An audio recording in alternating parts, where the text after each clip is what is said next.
think I'll start. I'd like to introduce myself. I'm Deborah Saunt, and this is the first time I've lectured at the AA.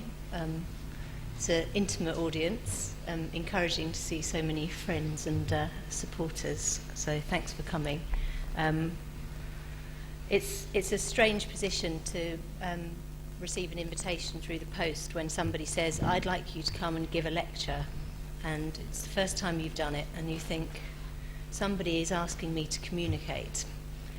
You're not quite sure what you want them, what they want you to communicate, but all you know is that you're going to make an act of communication, and that, as Theodore Zeldin was saying yesterday when I met him, whether you like it or not, it's not the big things that you say that people will notice, it'll be the small things. So I'm going to give you lots and lots of small things to think about, and sort of take it from the premise that I think it's Umberto Eco who said architecture is an act of communication in itself, and as a message it's composed of parts, and those parts perform the double action of every communication. And what we mean by that is that in each communication there are two parts which constitute the connotation of what's being communicated, i.e. what's understood by it, and also what it denotes. So you have this tension between the double action of communication. So that's been my starting ground, and obviously I'm here because I teach in Diploma 7, where we're taking a look at the nature of urbanism and I think something about the double action. My background before I came here to teach was very conventional. I did the set thing, I followed the set path, and in every way I learnt to be a young professional, and I did everything that was expected of me. I built big buildings, I built new buildings, I was one of the youngest job architects of a £4 million something or other in the University of Brighton. And it's quite easy to do that.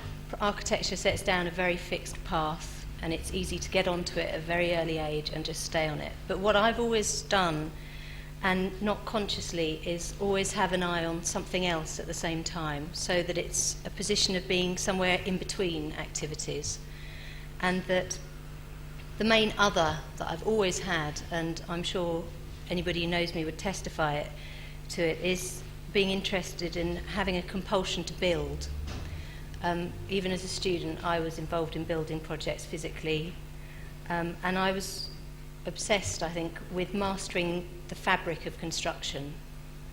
And that's developed that kind of inquiry about how things go together out from the practical side, the practice, more into seeking to understand how architecture is not just a practice and a profession, but now I see it more as a culture, and that I'm part of that culture.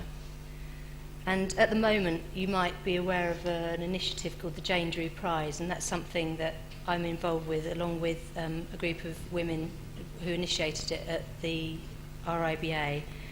And in the future, I hope you'll be hearing more about that, it's a prize that looks to recognise new ways of making architecture, new ways of understanding architecture. It says architecture isn't just this finished product, it isn't just this end building that we all obey, it's a process, and that it's not created just by individuals, it is a genuine act of collaboration. And as Jane Drew said, architecture is 10 people thick, and I'm interested in knowing and telling everybody about the 10 people who are involved in architecture.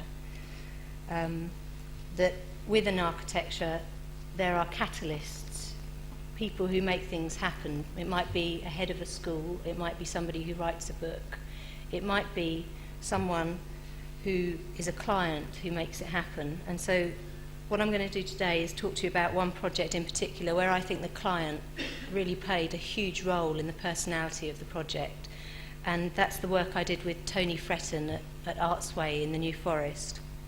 At the same time, I'm going to show you some of my own work that I've done over the past 2 years, And in terms of where we are at the moment, I'd like to bring in the work of the diploma unit so you can see the resonance of where it comes from and hopefully where it's going.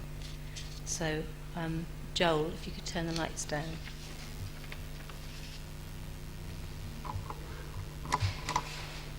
Okay, you're probably familiar with this project. I did briefly show it at the beginning of the term when we had the jury. Each diploma unit here presents kind of synopsis of what they're about, and the students vote with their feet, and it becomes a real catalyst economy of the students deciding which unit they're going to buy this year.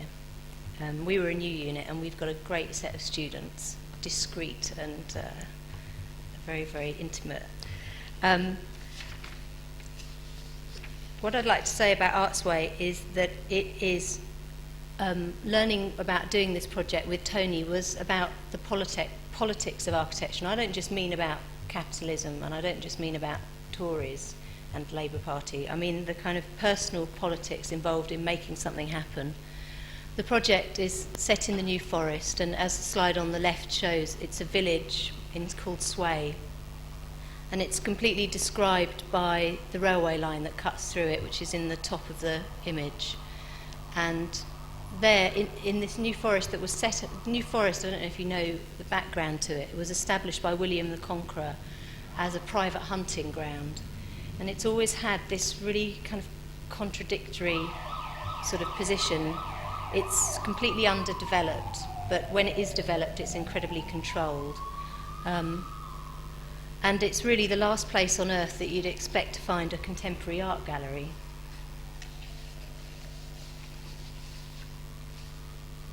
So every day for about 4 or 5 months, I would go down to this village and watch this building come out of the ground and work with the client to see it built. It's an extension to an existing building, and it's the building on the left, on the right-hand slide. The left part of it is the existing building. Before things happened, we worked in models to understand how things went together, and on the left you can see the existing building and the new building behind. And the new building grew from the act of the client, Linda Fredericks, who was an artist who squatted that existing building, the little stable block, and decided that she wanted to make a gallery. She wanted to make a gallery of, international significance, but she was just squatting it at the time. But the first thing she did was she got herself an architect. She'd been to the Lisson Gallery and she knew Tony. She said, that's who I want to work with. So she kind of harnessed this inspiration before she even had possession of the building in a legal sense. And she had this incredible, action and sort of belief in it happening. So this is describing the situation. It's a building located behind a pub called the Forest Heath Inn. And it's small on the outside, and as you come round to the right, you see the timber boarding peeking out at you. And it's a very, very bad plan at the top.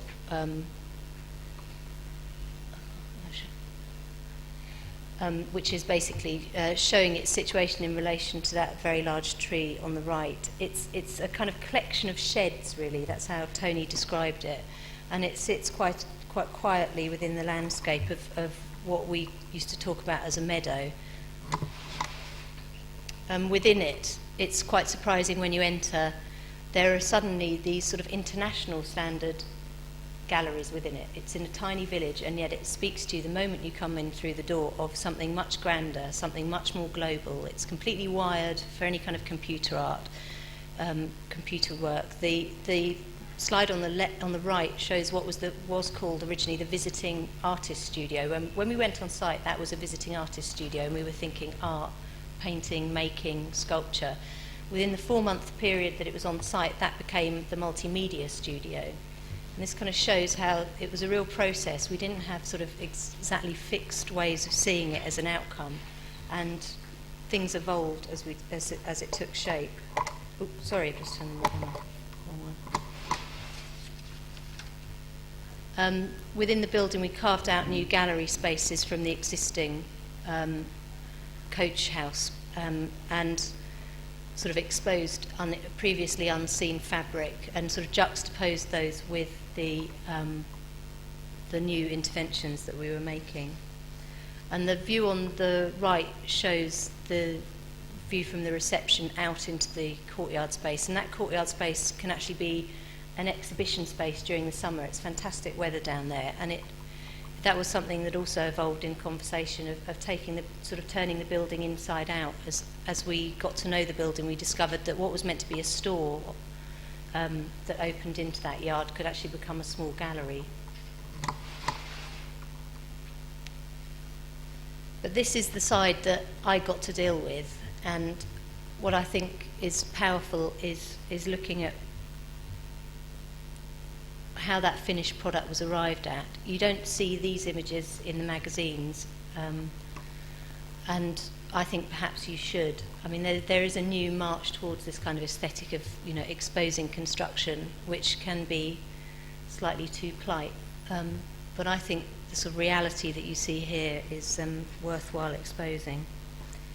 What would happen is Linda, who's the woman in the left-hand slide with the blue hat, is on site every day. She has a shed at the other end of the site on which she would watch the progress of the builders, and it became incredibly domestic. It was all of the sort of talk of JCT80 contracts and all of that kind of stuff just went out of the window, because basically the client and the contractor had to live together in this tiny village and really, really get to know each other rather too well. So there you have sort of enthusiasm and expectation on the left, and then the sort of chaos that Linda would look at every day, worrying about, when this project would be realised. So at each site visit, I would take lots of pictures and sort of commute back to London and work with these photographs to try and resolve the incredibly complicated geometries of this principal gallery space, which is on the left. There's Vic, the electrical engineer, and the contractor's site agent trying to work out what on earth is going on. And there's the plasterboard sort of having been set, taking shape into this beautiful space.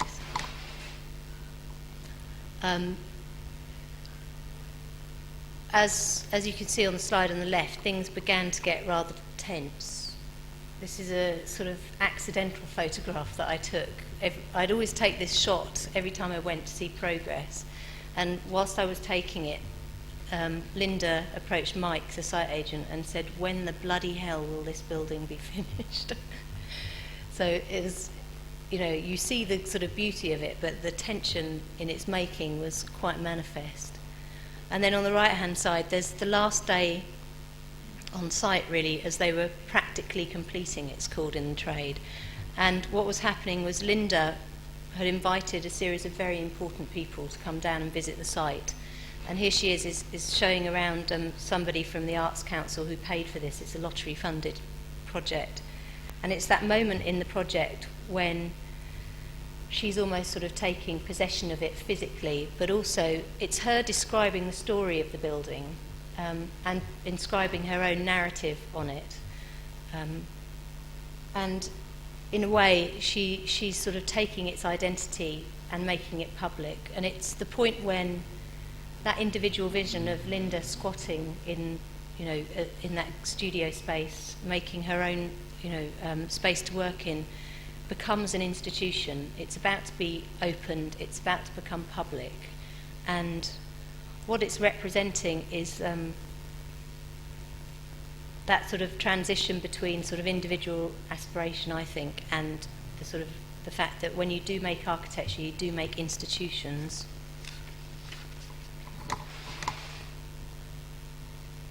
So that was Artsway. And at the same time as I was doing that, I had been working on my own on a competition for Europan. I don't know if you know about Europan. There's a new one out this September. It's a European-wide housing competition. And I thought, yeah, I'm definitely going to do that. Really fancied getting to grips with housing. And they announced the sites. And they said there was one in the LDDC in the Docklands, coming towards the end of this fabulous expansion. And by the way, it's actually going to be a hotel. It's not going to be housing, it's going to be a hotel. And it was quite provocative that this was meant to be an exercise, a competition in housing, and what they gave us was a brief for a landmark tower with a hotel in it for an exhibition centre and a very, very small sailing club beside it.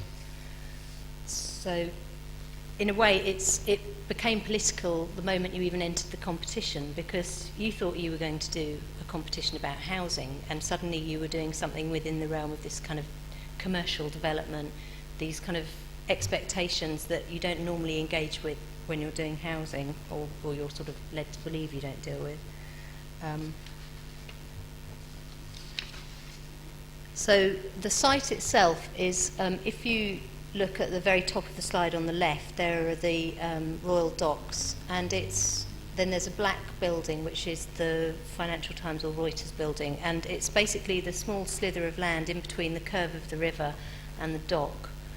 And it's on this really grand processional route out of London of this east-west axis with the Tower Bridge, Canary Wharf, and now on the right the Millennium Dome, which nobody ever mentioned in any of their proposals. This is only 2 years ago, and it's quite interesting to see how short-term attention shifts. Now everybody would be talking about that site in relation to Greenwich. At the time it was really about dockyards, redundant spaces, sort of the expansion eastwards. So what the right-hand image shows the site as found, with the only housing on site were these two tower blocks and this great big road, which was built obviously as infrastructure for the developments that would follow. So the scheme that I worked on with David Hills basically embraced the sort of scale of the infrastructure, which is on the left-hand slide, it's sliding down the left, and on the right-hand side, it's parallel with the edge of the slide. And what we looked to do was place not a landmark tower. We decided to split the functions and, taking our cue from sort of Cool House, make a horizontal skyscraper on the site. And by that, it's not a formal proposition, it's more of a programmatic proposition of laying out a series of quite diverse functions and housing them in close proximity. And so on the left-hand side in that slide, you can see the two blocks of the apartment hotel. It's sort of short-term, 2-week stay kind of hotel, gathered around the garden within the middle, and which culminates in the bottom in this very small yacht club. And the sort of move that we made, we sort of took the ground as our first move, which is, in creating docks, you have to move huge amounts of earth to do it.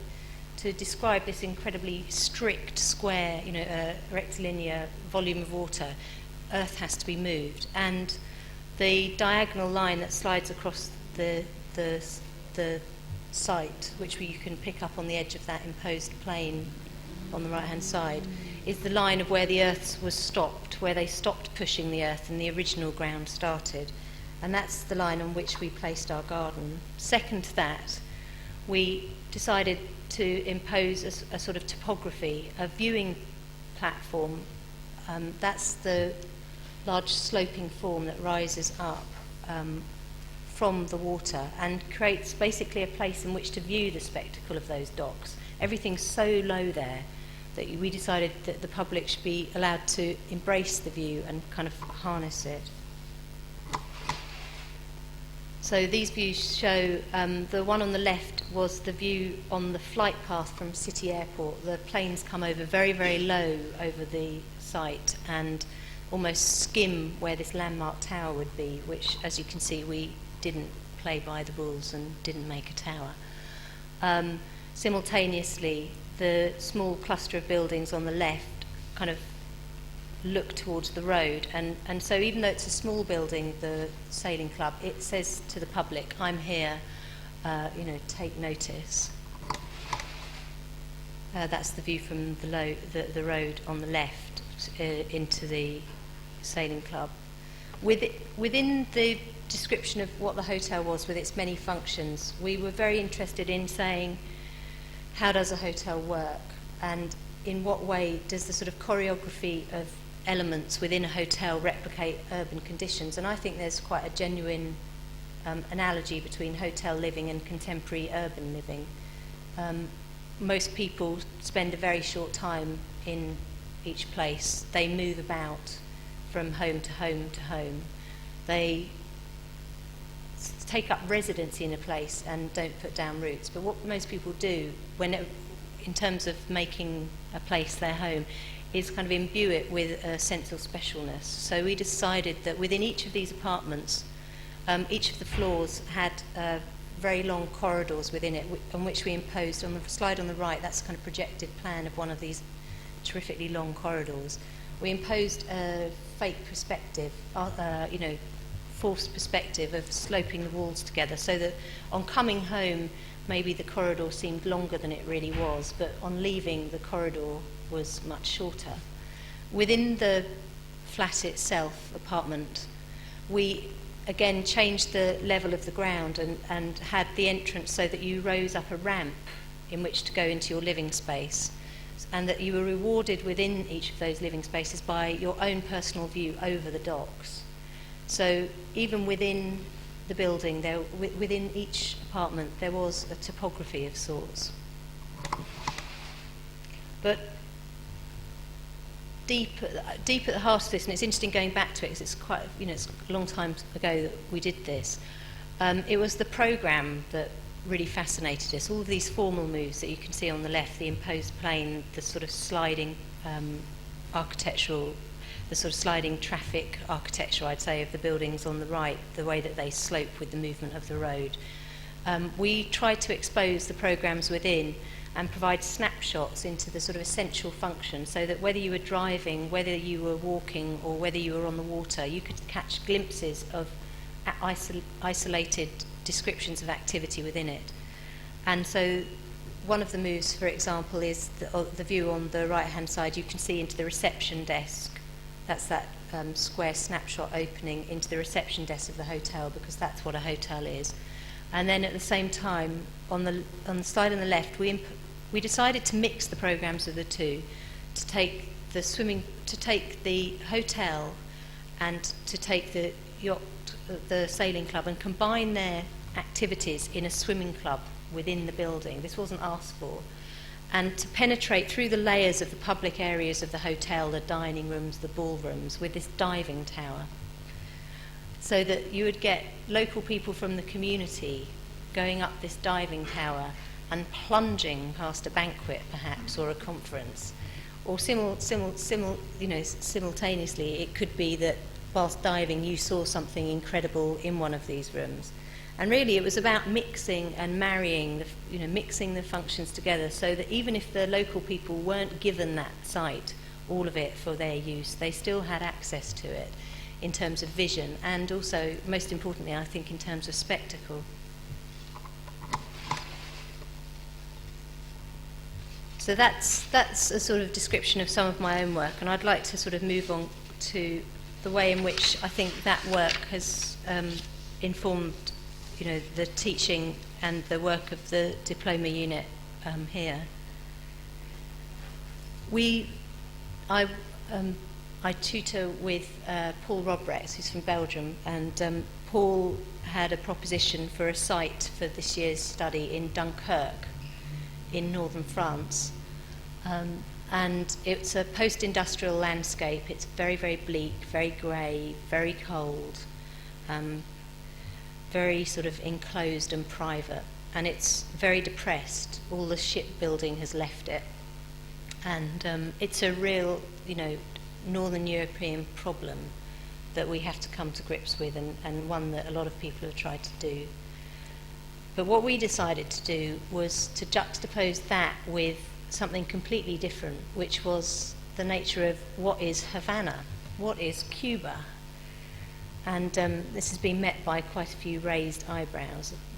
Why would you possibly go somewhere that could be so different, somewhere which is sunny, bright, revolutionary, political, and most of all, I think, kind of sexy compared to the sobriety of something like Northern Europe. Well, what we're trying to do is to look at urban initiatives within cities through the eyes of other cities, and to use not only the sort of physical aspects of those cities, but also the sort of the cultural reading that you get of a city. So what we did to begin with, before we went to Dunkirk, is we went down to the south coast to almost glimpse Dunkirk across the Channel, and we looked at Bexhill-on-Sea and the way in which that works as a town, and it started to make us think of Dunkirk from a distance. Simultaneously, we looked at harbours in general. So, armed with our research, we went to Dunkirk, and as a result of going to Dunkirk, we came out with quite a strong opinion about the approach. Now, in Dunkirk, what they've done, they're depressed, it's grey, it's sombre. They've called in Richard Rogers to do a master plan. Here he is, he's going to do his master planning trick on Dunkirk. And that kind of cynicism does come from the fact that as we were studying how harbours work, one of the group discovered that his hometown of Baltimore in Maryland had also had the Richard Rogers treatment. And surprise, surprise, the same elements appear again and again. And Chris's response to this was to say, all you need if you want to design cities is a planning game, where you take the components of a Rogers scenario and you just lay it across the site. Well, as you can imagine, we think that kind of before and after treatment is not really an appropriate response to looking at the city. For a start, it looks at the issue of the city as being a problem, of there being a big open space where all this industry has gone that you've got to cover up. And that it also looks rather like looking at balding. It looks as something that's not really ever going to get any better. So here is the site in Dunkirk. It is a bald patch within the city. It's an amazing site where people have been building ships for about 2 or 3 centuries. But it's always been an empty site in that town. It's always had this kind of condition of baldness. It's not ever been an urban area. Now, what Rogers wants to do is just fill it with activities, fill it with buildings, and absorb it into the city. And what we're interested in doing is reading it and bringing an intensity to the city of the remainder of, of Dunkirk as it exists, but not necessarily filling it and expanding it. So some of the research that's gone on sort of looks at these cultural preconceptions of what is Dunkirk. It is a place that has been destroyed. It has been erased so many times. It's almost a kind of frequent event in the history of Dunkirk is that it's totally erased. And the model on the right by one of the students shows that kind of quality of, the molten debris left by this erasure. So these kind of before and afters have always been there in its history. There it is, completely erased, something like 6 years later, completely rebuilt. Dunkirk can handle this. So there's a kind of time that is, on the scale of eras, these erasures, these larger kind of global conditions of war affecting it. But then on a local level, when we were there was a very, charming market when I visited the site. When one of the group went back, it was in that state on the left. It was being pulled down. And then shortly afterwards, they went back and we had a car park. So there, Dunkirk is changing. It's not quite as static as you might imagine. But the question is, what do you do with those conditions? And I think that's where we were in January. What do you do with these conditions, these observations? What you do is you go to Havana. And that's not done as a glib kind of move. It is a way of taking a city and juxtaposing it with our city of Dunkirk. And if you look at Havana, and you look at the conditions there at the moment, it is literally falling apart around you. And it is it is, things are being removed, things are being destroyed. It's on the point of change. And in essence, it raises a lot of the same urban issues. It raises the issue of, dealing with the moment and the longer term view, of dealing with expediency and master planning, and dealing with what do you do when global pressures really are forcing themselves on somewhere. Like if you look on the slide on the right, people do graffiti in Havana, and it's Nike Air swooshes that they graffiti. It's kind of a statement about what's about to happen, but it's also kind of shows the way in which things can be reappropriated. That's not advertising, that's somebody expressing themselves. Similar, just before we got to Havana, the Pope had been there, and there was a lot of evidence of other pressures forcing themselves on it. The slide on the right shows the most remarkable artefact that we found in Havana, which is the Princess of Wales Memorial Garden. Lady Diana never even went to Havana. She didn't speak Spanish. But somehow, and for some reason, she's embedded in their culture enough that in this city where they have nothing, they have no money for infrastructure works, they managed to produce, obviously within the last 6 months, a rather stunning, place of remembrance. What we found when we got there very quickly was that there was a kind of, going back to this intensification, there was a way of dealing with the existing and making things sort of combine in a very rich way. So on a street not far from where we were staying, we noticed that there was a bicycle park behind this derelict building, and in a rather kind of Eisenman way setting, there were a series of columns and beams, suggesting what had been there before, but more importantly, sort of indicating what there was now. There was a herb garden, which somebody had decided to build right opposite the market.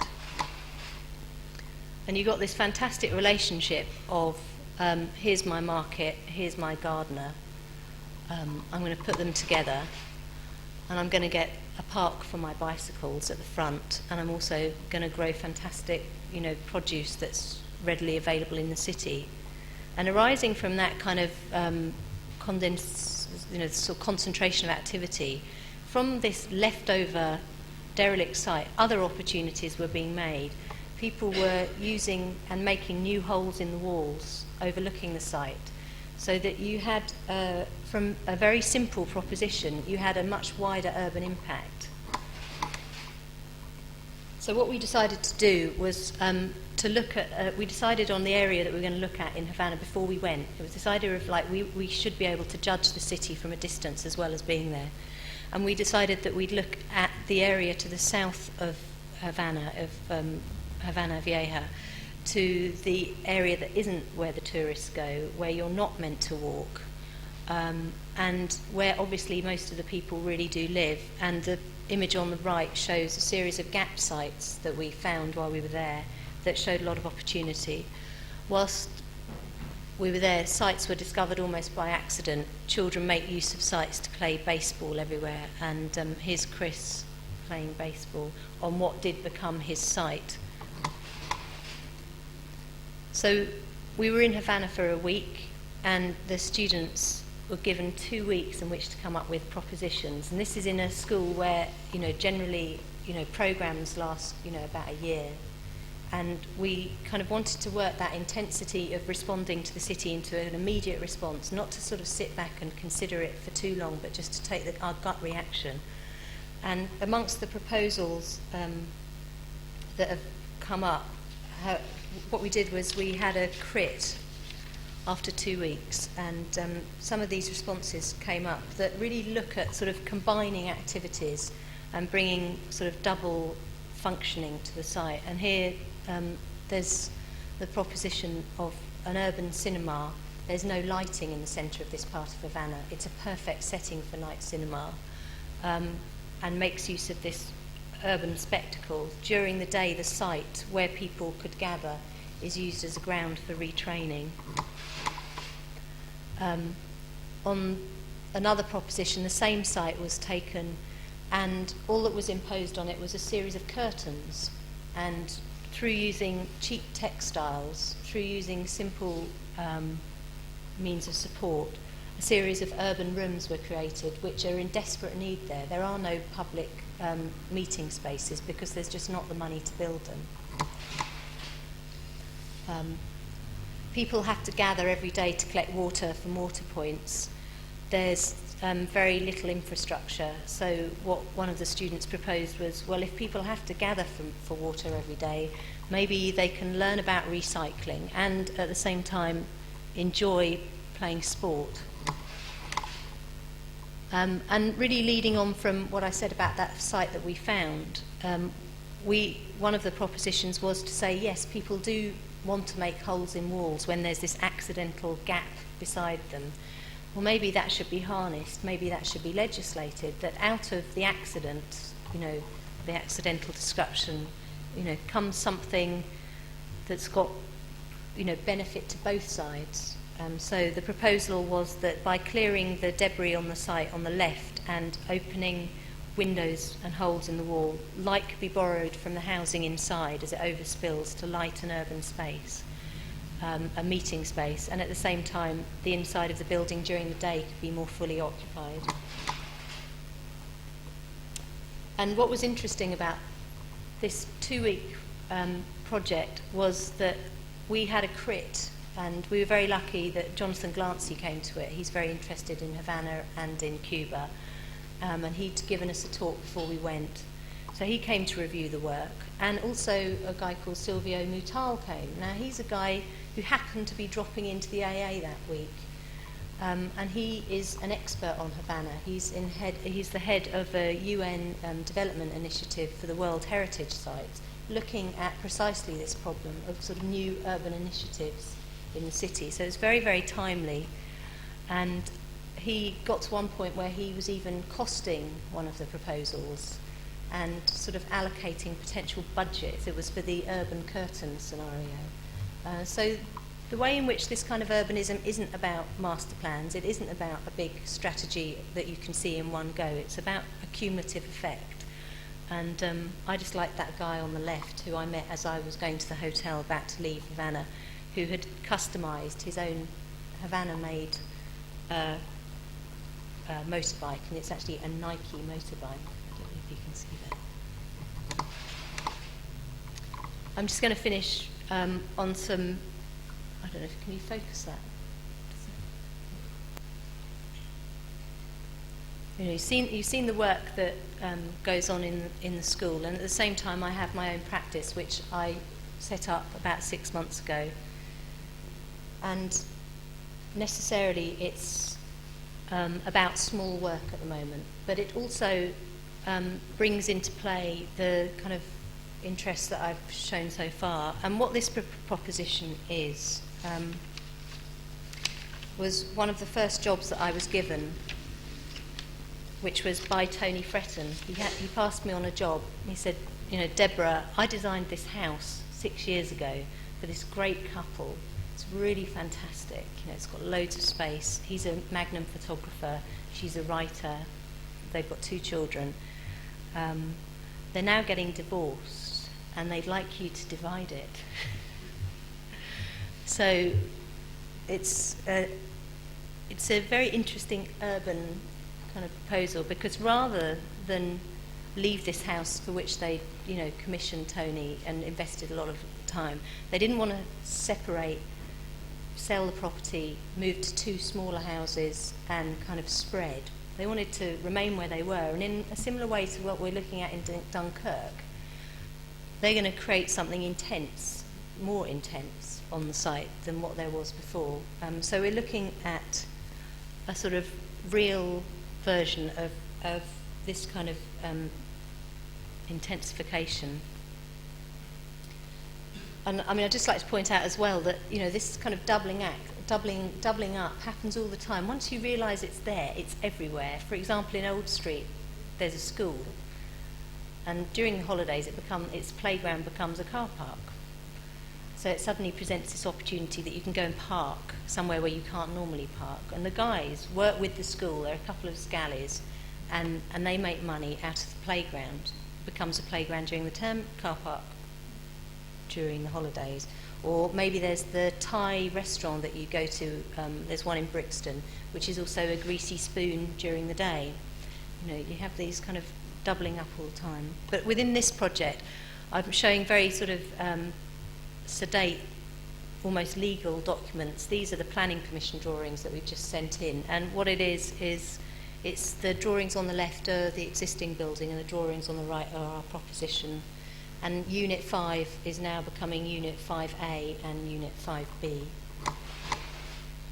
And as a move, we're looking at the thickness of the wall between these two, the party wall between these two new houses.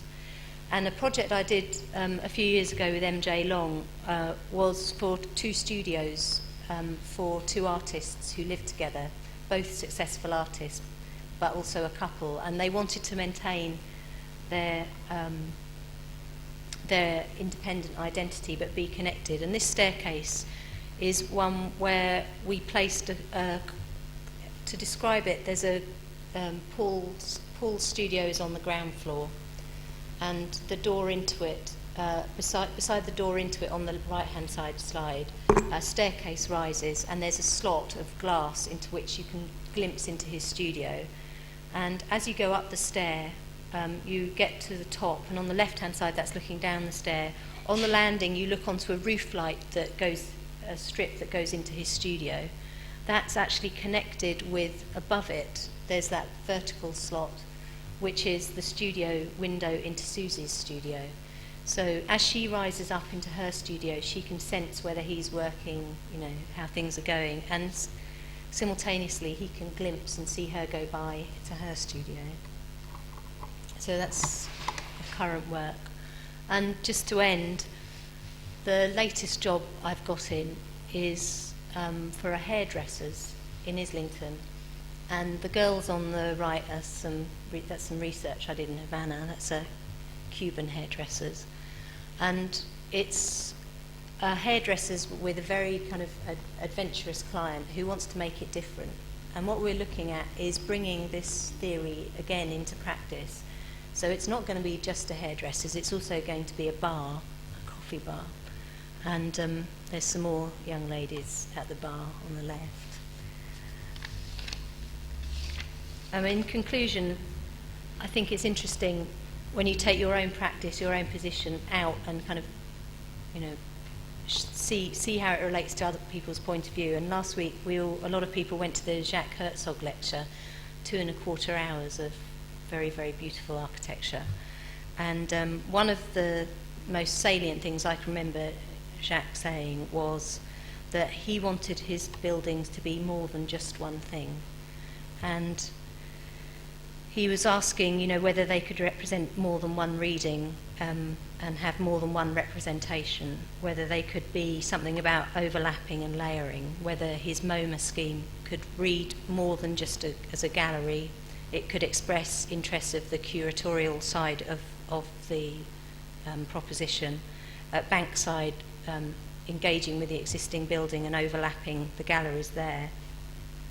But what I find interesting about this is both the way in which the buildings can be more than one thing in terms of what they represent, but also perhaps they can be more than one thing in their literal actions, and that by taking the literal function of the building and maybe questioning that, you can begin to get a tension between the form and the programme, which sort of locks into the connotations of the building on giving it its sort of cultural value, and that reinvestigating what a programme is can be a generator for an act of communication as well as a generator for just the form. And I think it's interesting, Mel Gooding said on Friday that he was talking about art only exists when it's received, and I think that architecture is the same. We can make as many formal moves as we like, but it's the actual occupation, it's the programme or the reading of it that I'm interested in investigating on an urban level. So if you're interested in seeing the work that's come out of the studio, we've got a combined crit on Thursday with another studio who've been looking at Bilbao. And again, we're going to see if we can put these things together in correspondence and see what happens. So thanks.